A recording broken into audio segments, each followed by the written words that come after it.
السلام عليكم بخير بن سرچاو لە هەر شوێنێکە هەن ئومیدوارم هەمیشە خۆش و سڵاق و سڵامەتن. ڕەزای سوپەگیم لە بەرنامەیەکی تری بانەواز شاعر چاوە ئەگەینە و خەڵمەتە. ئێمە بەرنامەکانمان هەر هەفتە ڕۆژگەل دووشەمە سەعات 7 بە وەخت ئەوروپای مەرکەزی پەخشەوێتە. بەرنامەکان لە هەردوو کاناڵەکەی کاکچاوە و بانەوازیشە و پەخشەوێتەوە. مەمنون لە گشت کامنتەکانتان محەبەتتان کرد. ئەگەر تا ئێستا سابسکرایب نەبوون حتما دەبێتتان نەچێ خۆتان سابسکرایب بکەن، زەنگۆڵەکەیش ئەگەر لێبەن هەر وەختێکی بەرنامەی تازە بێسلاح ئاپلۆد بێت خەبەردارتان دەکات کە بەرنامەی تازەدانی هەیە. من با فڕقسە نەکەم چین لەلای کاکچاوە. کاکچاوە گیان سڵام بەخێری سەرچاوە. بزانین ئەم هەفتە چەت حاضر کردووە بۆمان. سپاس دەکەم کاکە ڕەزاگیان، تۆ بەخێر بیت، خەستە نەوێت و مانوو نەبێ. مەمنون، سپاس دەکەم. بێژە بزانین چەت حاضر کردووە بۆمان بۆ ئەم هەفتە. من شعرێکم حاضر کردووە بە ناوی بۆ کچە نانفرۆشەکەی، بۆ کچە نانفرۆشی سەرجادە. ئەم شعرە هین نوامبری 1986 یعنی تقریبا 12 یعنی هین 38 ساڵ لەمە بەرە وەنیە؟ تقریبا بەڵێ. داستانەکەشی بەم جۆرەسە کە من لە وەختی پێشمەرگایەتیە تەبەن پێشمەرگەی کۆمەڵە بووین، ئەو وەختە من دووچار مشکلێک بووم، سترۆکێک لێدا بووم، بردمیان بۆ بەغا. دوای لەوێ چون بۆ لای دکتۆر و بەحاڵ دکتۆر کاروباری خۆی تەواو کرد و دوای ئیجازەی داین کە بگەڕێنەوە. وەختی گەڕاینەوە تەبەن بە ماشینی مەقەڕی کۆمەڵە لە بەغدا. وەختی گەڕاینەوە لە جێگەیەکە ڕەفیقەکەمان کە شۆفێری ماشینەکە بوو وتی من لێرە ئەوێسم ئەچم بازێک سەوزی و شت ئەسێنم. شوێنێک بوو وا دیار بوو بازاری سەوزی فرۆشیۆمانەسە. منیش ڕەفیقێکم لە پاڵ دەستما بوو، عەلی شەریفزادە، کە خۆشبەختانە ئیسش لە حاڵی حەیاتە و ڕەفیقین بەیەکۆ.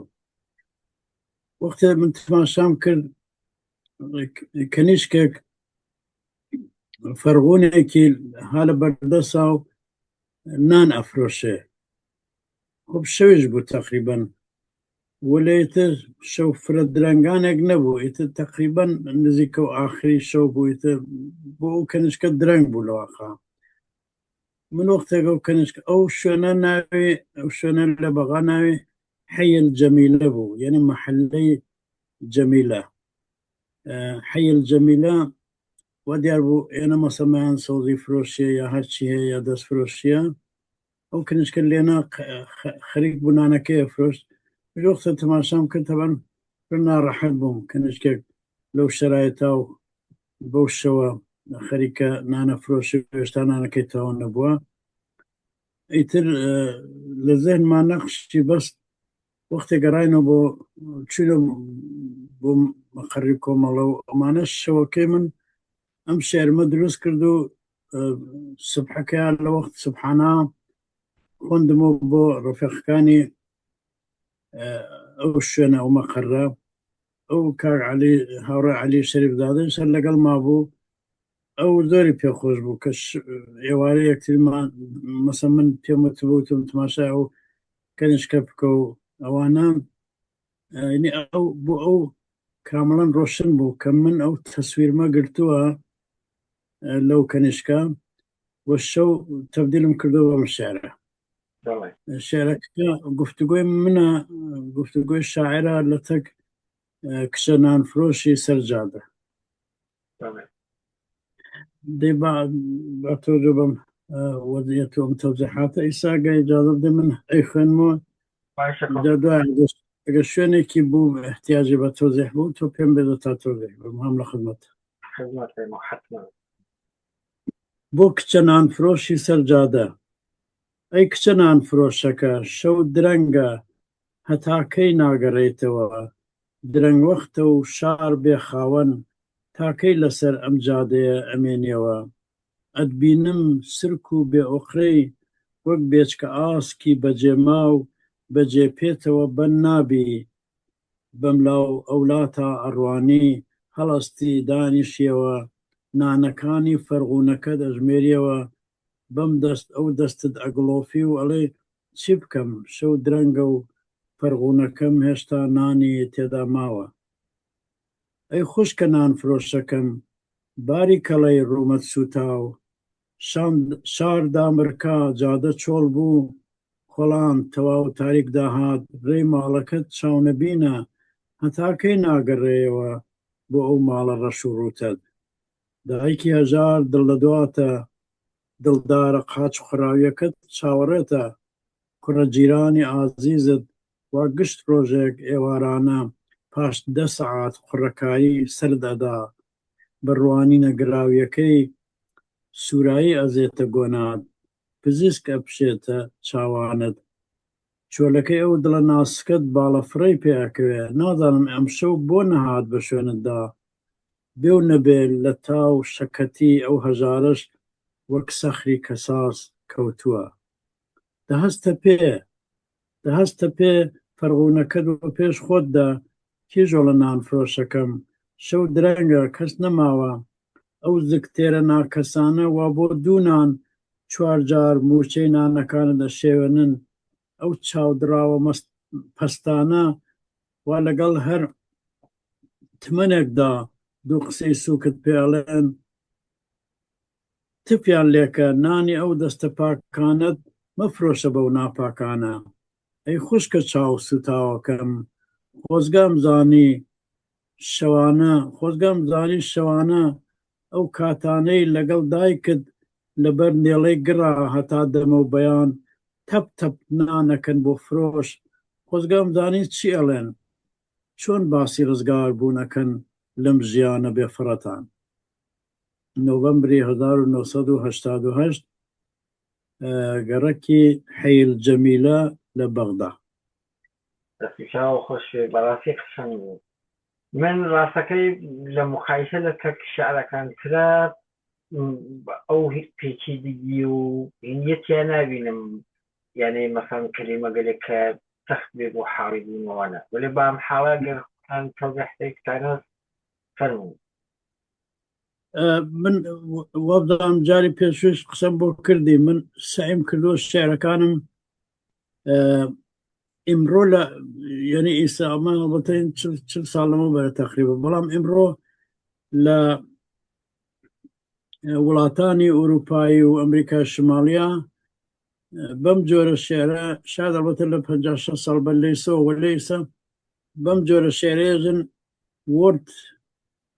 word spoken poetry یعنی شێرێک کە زوانی عادی زوانی قسەکردنی عادی مردمە خەڵکە من سایم کردووە زوانی شێریم لە زوانی گفتاری ڕۆژانە وتوێژی ڕۆژانە دوور نەکەوێتەوە بۆ نەسریش بۆ پەخشانش هەر نەزەرم وا بووە یعنی معتەقدم ئەدەبیاتی زوانی چونکە ماتریالەکەی زوانەیەتر یعنی من و تۆ چۆن بەیەکۆ قسەکەین ئەگەر هەرواش ئەگەر شاعریش بتوانێت هەروەها کە قسەکە لە تەک ڕەفیقێکە هەر بۆ جۆرەشە شێر بێژێ یان نەسر بنووسێ وەختە بەرهەمەکەی یا ئەسەرەکەی فرەتر لێ حاڵیە بن خەڵکەی خوێنەوە یا گوێشکەی پێدەن بۆ بۆنەوە ئەم شێرەکە من خوێندمەوە ڕاستێژی شتێکی وایە شتێکی تیانەیە کە احتیاجی بە تەوزیح بێ مەسەڵەن وەلێ بە هەرحاڵ باوجودەوە شوێنێکی هەیە هەر لەو ئەوڵۆ ئەتبینم سرک و بێ ئۆقرەی وەک بێچوە ئاسکی بەجێما و بەجێ پێتەوە بەن نابی یعنی من لەو لەحزا کە لە شیشەی ماشینەکەەوە تەماشام کردووە احساسم کردووە ئەم کەنیشکە سرک و بێ ئۆقرە یعنی بێ ئارامە نائارامە هەر مەسا ئەم پاکە تەشبیهیم کردو بە بێش و ئاسکی بەجێماو، یعنی بەچکە ئاهوویە کە لە دایک و باوک و لە فلۆکەکەی خۆی بەجێ ماوە. خب ئەگە بەجێمابێ بێچ و ئاسک بێ و بەجێمابێ حتمما ئەترسێ، حتمما بێ ئارامە. ئەم کەنیشکیشە بەنظر من ئەو حاڵەتێ بوو، وەک بێچ و ئاسکی بەجێما و بەجێپێتەوە بەن نابی، بەملاو بەولادا ئەڕوانی هەڵستی دانیشێەوە، نانەکانی فەرغونەکە دەژمێریەوە، بەم دەست ئەو دەستت ئەگڵۆفی ئەڵێ چی بکەم، شەو درەنگە و فەرغونەکەم هێشتا نانی تێدا ماوە. یعنی ئەمە حاڵەتی ئەو کەنیشکە بووە لە چاو منە کە خەریکە فکر لەمە کاتۆ. تەبانەمە بەشێکە کە من تەسەورم کردو ئەو فکر لە خۆیە کاتۆ. باقی شێعرەکان جامجاران خودی من لە تەگەوا قساکەم، یعنی شاعرەکە لە تەک مۆزوعی شێعرەکە قساکە. دوای ئێژە دڵدارەکەشت نەهات بۆلات، هەرچی شەوە هەرچی ئێوارەیە تێ سەر لێدا، وەلێ ئەم ئێوارە نەهاتووە. بۆچی نەهاتوو داخۆم؟ ئەو دڵدارت کە ئەوش کارەکە، ئەوش قاچ قڕاویە و ڕۆژ هەتا ئێوارە کارەکە، وەلێ ئێوارە حەزەکە بێت سەر بدا لە تۆ بدانە وەدە چۆنە. ئەمشەو بۆچی نەهات؟ معلوم نییە بۆچی نەهات. شاید ئەو هەژاریشە ئەو نە مانوو بوو بێ لە کارە، وەک سەخری کەساس کەوتووە.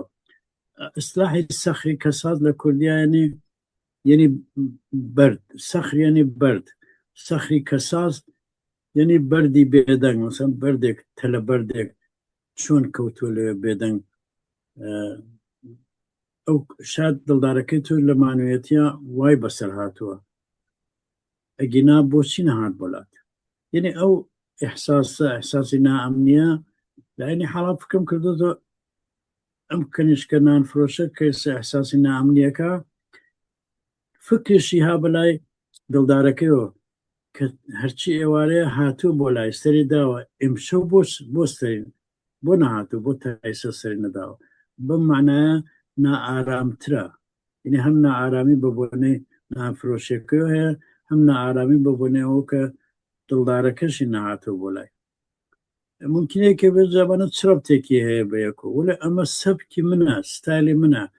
من هەمیشە زندگی ژیانی ڕۆژانە ڕەبتە دەم لەگەڵ عاتفا، لەگەڵ عشقا. یعنی مەسەڵەن کچێکی نانفرۆشکە مەسەڵەن 14 ساڵ عمریە، 14 ساڵ 15 ساڵ عمریە، یا 16 یا 17 ساڵ عمریە، حتمما کەسێک لە دەریا هەیە کە خۆشی گەرەکە، حتمما کەسێک هەیە کە ئەویش ئەمی خۆشگەرەکە و تێت مەسەن لە بازاڕی میوە فرۆشیە ئەحواڵپرسیەکێکە، مانوو نەبینیەکی لەیەکە.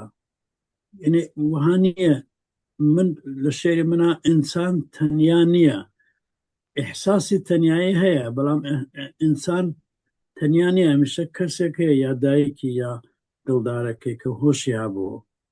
دەنچ ئەم کەنیشکەوا لە حیل جەمیلا ئیسە خەریکی نانفرۆشیە لەلایەکۆ مرەتەب تەماشای فەرغونەکەیەکە هێشتا نانی تێماوە و ئەو ئەشە نانەکەی تەواوکە بیفرۆشێ، فەرغونەکەیشە بە خاڵی باتوە بۆ ماڵەوە. وەلە لەلایەک تریشە حواسی ها بەلای دڵدارەکەی ئەو بۆچی نەهاتووە، جاران هاتوو لە ئەم دەفەکە نەهاتوو. ئاخرەکەشی دووبارە ئەم شاعرە بۆ ئەوە کە شێعرەکەی تەواو بکە، دووبارە ڕوە کاتەوە ئەو کچە نانفرۆشە، ئەی خوشکە چاو سوتاوەکەم، خۆزگە ئەم زانەی شەوانە ئەو کاتانەی لەگەڵ دایکت لەبەر نێڵەی گڕا هەتا دەمەوبیان تەپ تەپ نانەکەن بۆ فرۆش، خۆزگە ئەم زانەی چی ئەڵێن، چۆن باسی ڕزگار بوونەکەن لەم ژیانە بێفڕەتان. ئەگەر ئەم بەشێ نەبووە ئەم شێرە بێهەدەفە بوو، بێ پەیامە بوو. ئەم پەیامێکی هەیە، پەیامەکە ئەوەیە کە حتمما ئێوە تۆ دایکت وەختێک شەوانە نانەکەن بۆ فرۆش، نان بۆ فرۆش فەرقیە لەگەڵ نان بۆ مەسرەف.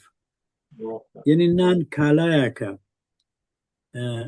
ئەگەر کەنیشکەکە و دایکێ نان بکەن بۆ ئەوە سبحانە و نەهار و شام خۆیان بیخۆن، ئەوە کالای مەسرەفیە. ولی ئەگەر نان بکەن بۆ ئەوە بینە ناو فەرغون و ئەو بچە بیفرۆشێ، ئێتەوە کالایەکە، کالای مبادلەیە، کالایەکە بۆ فرۆش. یعنی ئیتر خۆیان لەو کالا مەحرومن، لە مەسرفکردنی ئەو کالا مەحرومن. ئەشە ئەو کالا ئەو نانە بفرۆشن بە پولی فرۆشەکەی شتێکی تر بسێنن. دەنەسجە شاعر لە ئاخراژێ خۆزگام زانێ وەختی ئەوە شەوانە بە یەکۆ نانەکەن لەبەر نێڵەی گڕا تا دەمە بەیان تەپ تەپ نانەکەن بۆ فرۆش. ئەو کلمەی تەپ تەپیشە لێرە هەر ئەو سپۆکن وردەیە، یعنی کلماتێکە کە بۆ مثلا ممکنە کەسێک بێت ئەمە کەی کلمەی شعرە، ئەوانە وا شعر بە شتێکی های ئارت ئەدانن، شعرەکە مەخصوصی ئەلیتە، ئەڵێن دەی تەپ تەپ بکەیت ناوێ بۆ شعر. ولی من ستایلی من یا سەبکی منەوەیە کە ئێتفاقەن تەپ تەپ بۆ نانکردن هەرو کلمەیە کە من انتخابەکەم. ئەی چی؟ ئێ وەختێک نانەکەن تەپ تەپ نانەکەن، ئەی چۆن نانەکەن؟ سوالەکە منەوەی وەختە ئێوە بەیەکۆ تەپ تەپ نانەکەن کە سۆدی بیفرۆشن، ئەخم چۆن باسیەوەکەن کە لەم ژیانە بێفرەتان ڕزگار بن؟ چۆن باسی ڕزگاریەکەن؟ چون ئیمکانی نییە هەر ئینسانێک چ ژن چ پیا کە مەحروم بێ فکر لە ڕزگاربوونەکەن. وەختێک ژیانیان بێفەڕ بێ فکر لەوەکەن و ژیانێکی مناسبتر لایەقی ئەوانە. حقیقەتیشی ئەوەیە کە ژیانێکی ئینسانی لایەقی ئەو کچەنان فرۆشێ و دایکی. بەهەرحاڵ پەیامی شعرەکە ئەوەیەژێ خۆزگام زانێ شەوانە وەختی بەیەک و قسەکەن چۆن با، یعنی میزانی ئاگاهیتان بۆ کە ئێوە ژیانتان بێفەڕە و ئەشە ئەم ژیانە عوەزکەن بیکەن بە ژیانێکی شایستە ئینسان. خۆ چۆن بەیەک و قسەکە قسەکەم من لێرە گەرەکم بوو بەوە ئیشارەکەم کە خۆتان ئیشارەتان پێکرد، زوان محاوەرەیی. ئەم زوان محاوەرەیە لەخەرە هەرەمە ئەوێتە شەعرنەوەی تر و هەرەمە بوو کە ئەو بەن و زەنجیرگەلەوە هەمیشە بە قافیە و بە وەزن و بە نازانم ئەوانە بەرتیا و کارێکی کردو کە ئیتر شعرگوتن فەقەت کار بنیامگەلێک بوو کە فرە لەو حەدە وارد بن. وەلێ وەختی ئەو بەن و زەنجیرگەلە شتیا ئیتر شعرنەوە هات، خصوصیت شعرنەوەسە کە زوان محاورەی زوان عادی هەرە زوانەوە قسەکەی بە حەد قسەکانەوە پێی لەسەر مخاطبتە. قسەکە دروستە، وەلێ یەک ئشکاڵی تیا هەز. زوان محاورەی یعنی زوان محاورەی، وەلێ شعر ئەشێ وەزنی ببێ، ئەشێ قافیەی ببێ، یعنی مەنزومەوە نییە ئەشێ ضروریە، وەلێ وەزن بۆ شعر مناسبە، خۆشیەکە. قافیە بۆ شعر وەکو ریتمی موسیق وایە، تو وەختێک شعرێک ئەگە قافیە ببێ، قافیەکە یاداوەرە، وەک چۆن مەسەن لە موزیکە ریتم هەیە، لە شعریشا قافیە هەیە، وەزن هەیە. قافیە وەزن ئەوە کە شعرێک بێ بە شعری نوێ لازم نییە قافیە و وەزن بنێتە کەنارەوە، ممکنە قافیە وەزنش استفادە بکە، وەلێ زوانەکەی یا کلماتەکەی ئیستلاحاتەکەی هەرو شتانە بێوە لە زندگی ڕۆژمەڕا خۆت زوان محاوەرەی بێ. ئەگەر زوانەکەی محاوەرەی بێ نەتەنە ئشکاڵی نییە قافیە ببێ وەزنی ببێ، وەزن و قافیەکە ئەبێتە بەعسیەوە تەئسیر دابنێ. ئەسڵەن یەکێک لە خاصیەتەکانی شعر ئەوەیە کە وەزنی هەیە. کەسێکی زۆر مەشهور هەیە، سبب بدەم ناوەکەی، یۆرگێ لویس بۆرگس نویسەندەیەکی مەشهوری ئارژانتینیە، لە سەتحی دنیا مەشهورە. ئەوە مەجموعە سخنرانیەکی هەست لە دانشگای هارواردا ناو مەجموعە سخنرانیەکان نیاگە The Craft of Verse یعنی نیروی شعر شعر مثلا فەرزکەن وەختێک لە شێری فارسیە وەختێژن تەوانا بووە هەرچ دانا بووە تەوانا دانا بووە ئەمە کارێکە کاکە ئەو کەلیماتە تەأسیر دابنێ لە شنەوەندا یا مەسەن لە کوردی شاروایە فەرق ناکە لە هەر جوانەکە یعنی وەزن و قافیە کۆمەکەکە بۆ کە ئەو قسە تأسیر دابنێ لە شنەوەندا یا لە خانندا کاگە مەسەن وانەبێ ئەو تەأسیریە دانە نەتەنها لە شعرێکە کە عاتفی حتا مەسەن فەرزکەن لە قەدیم مەسەن لە کوردەواریە هەواشناسی وەکو علمێک یا وەکو فەنێک وجودی نەبوو خەڵکی بە تەجربە تەشخیصیانەدا مەسەن حەدسیان لێدا لە مۆرد هەواوە مەسەن هەوری سوور بارانی دوور هەوری سوور بارانی دوور سوور و دوور وەزن قافیان هەت بەیەکۆ ئەم هەوری سوور بارانی دوور ئەبێ بەعسەوە کە ئەم کەلیمە لە ذهنی شنەوەندا بمێنێتەوە ڕاحەتتر بمێنێتەوە مەزرمەوە بوو کە تۆ ئشارەت کرد بۆ وەزن قافیە منیش وەک کەسێک کە تەجربەی شێری نوێم هەیە هەم لە فارسی هەم لە کوردی ئەژم شێری نەو لازم نییە حتمما وەزن و قافیە بنێتە کەنارەوە لازمە مەوزوعەکە عەوەز بکە و نەوعی محاوەرەکە نەوعی کەلیماتەکەی انتخاب بکە مەسەڵەن شێری نیما یووسی جێکێک لە قسەکانی وەیە کێژێ قافیە اشکالی نییە وەزنش اشکالی نییە ئەو وەزنی عەروزیە نێتە کەنارەوە یعنی وەزنی عەروزی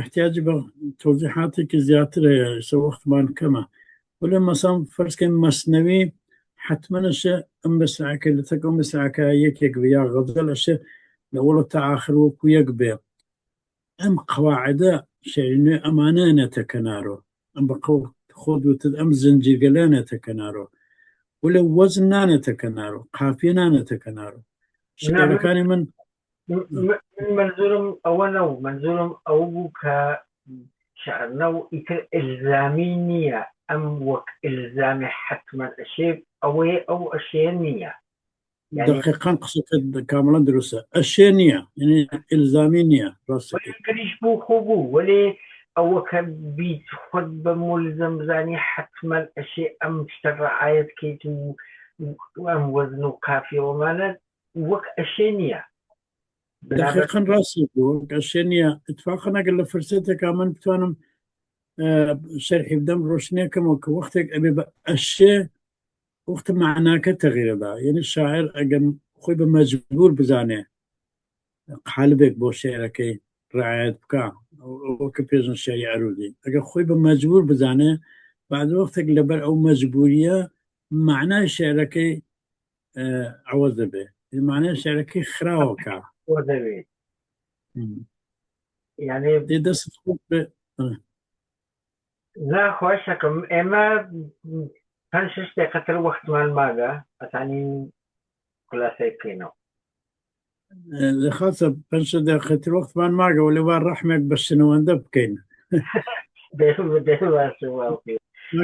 چەند دقیقەیەکی پێ بۆخشین بە شنەوەندە زووتر بەسرا کارێکی ترەوە یا بەسرا مەسەن غەزا خواردنەوە یا کافە خواردنەوەن بەهەرحاڵ من هەم لە خزمەت تاگە سوالێک هەست من ئەو شێری نانفرۆش کچە نانفرۆشی سەرجادەم خوێندەوە چونم شێعرە وەختی خۆی 38 ساڵ بە لەیسا وەختێک پەخشمان کردومە لە وەختە نەشریەکمان بوو بە ناوی پێشەنگ ئەگەر لە بیرت بێ ئەوزام چ لە بیرتە حتمەن شێری کوردی و فارسیمان لێ منتەشرەکە شەی ئاوانگاردمان منتەشرە کرد یعنی پێشەنگ هونەری ئەو زمانە هونەری ئاوانگاردی ئێمە بوو هونەری پێشڕەوی ئەمە بوو وەختێکم شێرە پەخشۆ بوو لە پێشەنگا استقبالێکی فرەی لێکریا و لە ڕادیۆشە پەخشمان کردو یعنی ئاشنایە بۆ خەڵکی کوردستان کە لە رادیۆژە نەفتیانە کچە نانفرۆشی سەرجادە شێرێکی ئاشنایە یعنی نەوەک ئەو شێرە نەوەک سەمپاتی ئیجادەکە بە کچێک کە مەجبورە لە سەرجادا بێسە و نانفرۆشێ وەزیفەی شێری ئابادگارد ئەوەسە کە بتوانێ سەمپاتی دروستکە بتوانێ رابطەیەک دروست بکات لە بینی خوانندەی شێعرەکە یا شنەوەندەی شێعرەکە لە تەک مردمێکە کە ئیستیسمارەکرێن یا ڕەنج یا مەسەڵەن ڕەنجیان یا ستەمیان لێکرێن شێعرەکانی من تەبعاً من شاعرێکی ئاوانگارد بووم شێعرەکانم ئاوانگاردە ئەتوانم بێژم لە ئەوڵەوە تا ئیستا شێعرەکانم جانبدار بووە مثلا بعضە کەسێک ئێژن شێر نابێت جانبدار بێ من وابیر ناکەمەوە نەژم شێر نەک شێعرە تۆ هەر کلمەیە کە قسە هەر جملەیەکە قسەکە یا هەر سخنڕانیەکەکەی ناکرێت جانبدار نەبی ئەگەر سای بکەیت جانبدار نەبی ئەو شێعرە خۆی جانبداریەکە لە وەزعیەتی مەوجود یعنی تۆ گەرەکتە ئەم وەزعیەتە مەوجودە محفوظ بێ کەس تعرضی پێ نەکات کەس فکر لە خراپەکەی نەکاتەوە وەلە شاعری ئاوانگارد یا نویسەندەیەکە ئاوانگاردە خوانندە متەوەجێەکە کە ئەمە چ زندگیەکە ئەم زندگیش عەوەز بێ دنیایەکی ترەشە بەوجود بێ دنیای ئارزوو مەسەڵەن من وەک ئاخرین سوال لە قسەکانتان متەوەجێ بووم ئەم شەعرە لە هیچ یەک لە کتێبەکان تا چاپ نەکریاوە یا بۆچنە ئەمە لە کتێبی هەرێمی شەوا چاپ کراوە ئێستا لە ڕووی هەرێمی شەوە لە ڕووی کتێبەکەوە ئەم شێعرمە خوێندە بۆ تۆ بەڵێ ئەو وەختە بۆ هەرێمی شەو قەرار بوو نسخەی دوومەکەی چاپ دوومەکەی بێتە دەرەوە هەرێمی شەوە ئەمە چاپی ئەوڵی هەرێمی شەوە چاپی دوومەکەشی تاو جێگە من خەبەرمێت چاپ کراوە وەلی هێشتا نەگەیوەستە دەست من هەر وەختە بگێتە دەست من حتمەنەوە نیشان ئێوەیە دەم دەی باشە دەستی چاو خۆش بێت ئەگەین بە ئاخر بەرنامەکە لەوە کە تایسە لە تەکمانە بوو بن دەستا خۆش بێت مەمنون من ئاشێ بێژم بە ئێوە کە ئەم زەحمەتەکە ئەیکەشن من فرە مەمنونم کە ئیمکانێکتان فراهم کردووە دەریچەیەک کە من لەو دەریچەوە بتوانم لە تەک مخاتبی خۆمە قسە بکەم شێعرەکانم معرفی بکەم یعنی ئەوەکە لە دڵما هەست بێژمی و مخاتبی من یا ئۆدیەنسی من بە خەولی ئینگلیسی ئیمکان پیا بکە کە شێری من لە زوان خۆمە بژنەوە نەفقەت لە ڕووی کتێوە چون کتێو خۆی شت خاصێکە ولی هیچ وەخت کتێو جێگەی کەلام ناگرێتەوە دقیقاً هەدەفم بەنامەشە هەرە وەختە کە ئەم شعرگەلە گشتی لە زوان خۆتانە بخوێنگێتەوە و تەوزیح بدرێت و لە دەستڕەست گشتیا قەرار بێت دەستان خۆش بێ من فرە مەمنونم لە بانگەواز وەک گروهێکی هونەری و هونەری ئاوانگارد بەشێکشتان اختصاصداکە بە من و زەحمەتە کێشن کە شێری من لە زوانی خۆمە بگێ بە گوێشکەی شنەوەندە و خوانندە تا بەرنامەیەک تر هەر خۆش و سڵامەت بن تا دووشەمەی ئایندە یەکتری نەبینەوە لا ئێوە خۆش لا ئێوە خۆش بێوەی بن